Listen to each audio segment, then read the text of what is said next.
याद करें, जो भक्ति में सबसे बड़ी बाधक बात है, उपासक ध्यान दे, भक्ति में सबसे बड़ी भगवत साक्षात्कार की जो बाधा है वो ये काम है, ये मुखिया है और बाधाओं का। भगवान ने अर्जुन जी से कहा कि ये ज्ञानियों का नित्य वैरी काम है, अज्ञानियों की तो बात ही नहीं की। जो शास्त्र का ज्ञान रखते हैं उनका भी ये दुश्मन है। भगवत प्रेम मार्ग में तो बहुत ही ये बाधक है। अगर उपासक इस मुखिया विकारों के खजाना कभी ना अघाने वाले शत्रु काम से पराभूत होकर विषयों में लालायित रहा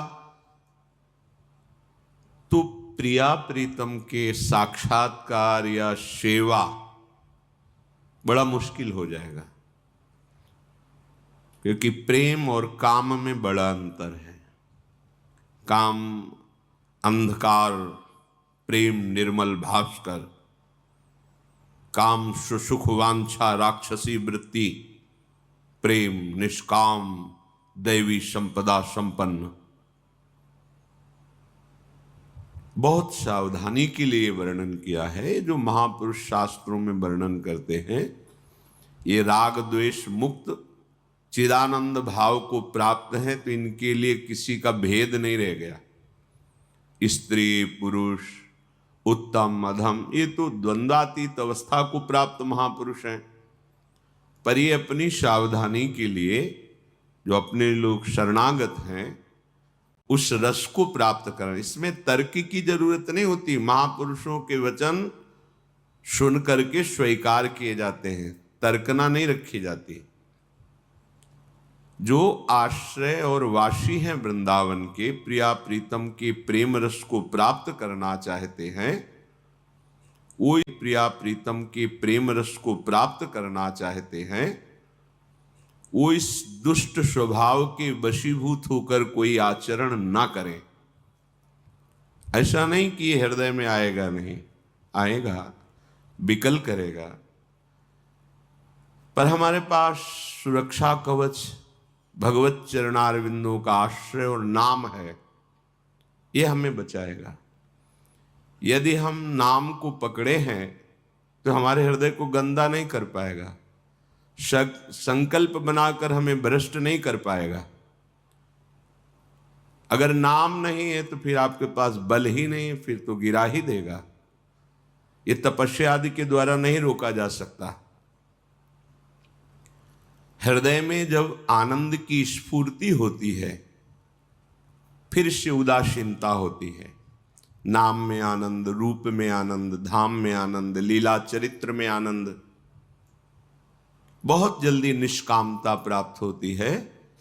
जो निरंतर नाम का अभ्यास करते हैं और कुसंग का त्याग करते हैं, जिनके संग से हमारे अंदर वेदना प्रकट हो जाए काम आदि की, वो कोई भी हो, हमें संग त्याग करना चाहिए। श्रीपाद कह रहे क्या है इस शरीर में? दुष्ट नरके, अपना भी शरीर, और इन शरीरों में क्या है? ऊपर से चमड़ी लगी है, केवल वही चिकनापन दिखाई दे रहा है। कोई सांवला, कोई गोरा, कोई कैसा चिकना शरीर। अंदर तो आंतों में जो भरा है, आंतें ऐसी हैं कि आपको बमन हो जाए, देख लो यहां से। मूत्राशय, मलाशय, क्या क्या सब। ऊपर से चमड़ी चिकनी है, इसलिए देख करके हमें लगता है कि शरीर में सुख है, हमारे शरीर में सुख है। ये जो शरीरों से सुख भोगने की, भोगों से तृप्त होने की लालसा है, इसी का नाम माया है कुछ नहीं। भोगते रहो पूरे जीवन, जन्म जन्मांतर, हाथ कुछ नहीं लगेगा। सत्संग नहीं, नाम जप नहीं, विवेक नहीं, तो बच भी नहीं पाओगे, उसी में रमण करोगे, हार जाओगे। उत्साह खत्म हो जाएगा भगवत प्राप्ति का। अब इसके बिना तो हम जी नहीं सकते, है कुछ सुख नहीं। आप खुद जो गृहस्थी में संसार में हैं, आप डायरी पेन रखो अपने पास, किसी भी भोग को नाम जप करते हुए धर्मयुक्त जो भोग है उसको आप देखो भोग के, और उसी समय डायरी से लिखो क्या तुम्हें सुख का अनुभव हो रहा है। उसके बाद लिखो क्या सुख का अनुभव हो रहा है। फिर उसके कुछ घंटे बाद देखो क्या मन की स्थिति है।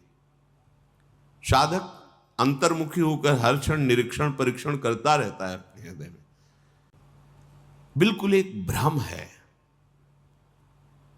ऐसा लगता है सुख है परस्पर शरीरों में, चाहे पुरुष पुरुष में, स्त्री स्त्री में, या स्त्री पुरुष में, या किसी भी शरीर में। केवल भ्रमात्मक ऐसी माया की वृत्ति है जैसे स्वप्न में कुछ नहीं होता, पर संयोग की भावना अगर जागृत हो गई तो आपको दोष लग जाएगा, स्वप्न दोष प्रकट हो जाए। क्या हुआ? न कोई व्यक्ति था न वस्तु थी, क्या हुआ? वो ज्यों का त्यों वैसे ही दिखाई दे रहा है।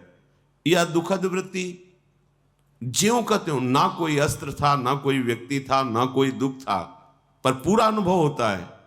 पर यह कब पता चला कि झूठा था? जब जागे। ऐसे ही अज्ञान की वृत्ति में आपको लगेगा कि इसमें सुख है, वो आपके चिंतन के कारण है। मलिन चिंतन होने के कारण, सुख वांछा के कारण आपको सुखानुभूति होती है, क्योंकि है नहीं, भगवान के वचन है, तो झूठे कैसे हो सकते हैं। नित्य इस वैरी को कभी ना अघाने वाले काम को मार अर्जुन।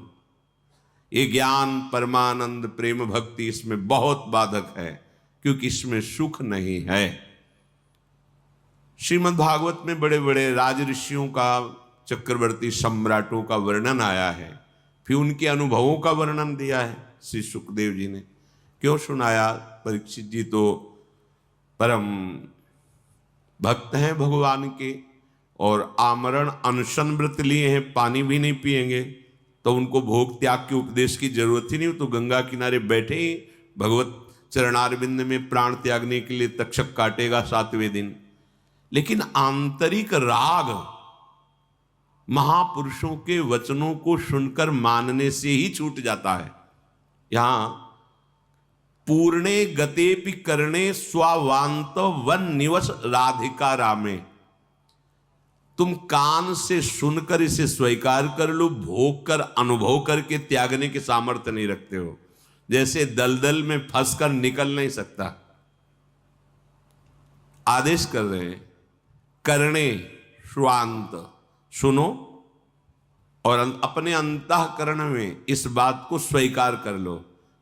ये मन बुद्धि प्रेरणा करते हैं बड़े दुष्ट स्वभाव के कि एक बार भोग ले, एक बार चख लें तो पता चलेगा क्या स्वाद है, फिर हम इसका त्याग नहीं। कह रहे पूर्णे गतेपि करणे, तुम पूर्ण रूप से जो तुम्हारे श्रवणेन्द्रिय में शब्द आ रहे हैं इनको मान लो। ये माया जाल है, जे ही कूदे तो फंस जाओगे, निकल नहीं पाओगे। ऐसा दलदल है कि जन्म जन्मांतर तक के लिए संस्कार ऐसे पुष्ट कर देगा, बस हार जाओगे, लगेगा इसके बिना जी नहीं सकते। दुष्ट नरके, नरक के द्वार का भगवान ने वर्णन किया है कि कौन से नरक के द्वार हैं। तो का त्रिविधम नरकस्येदम द्वारम नाशन मात्मनः कामः क्रोधः तथा लोभः तस्मात् देत्रयम् त्यजेत्।